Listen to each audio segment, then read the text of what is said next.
রাজনৈতিক দলগুলোকে আজ জুলাই সনদ দেবে ঐকমত্য কমিশন। বিস্তারিত থাকছে ভিডিও চিত্রে।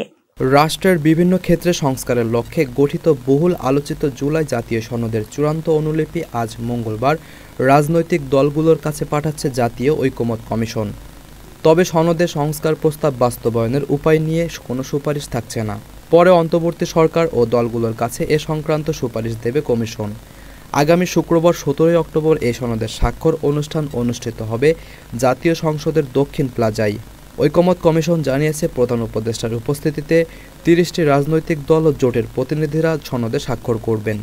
সবগুলো দল ও জোট এরই মধ্যে নিজ নিজ প্রতিনিধির নাম নিশ্চিত করেছে বলে জানিয়েছেন প্রধান উপদেষ্টার বিশেষ সহকারী মনির হায়দার।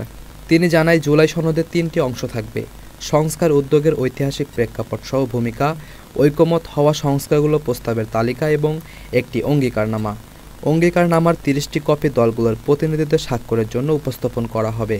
প্রতিনিধিরা সেটিতে স্বাক্ষর করবেন।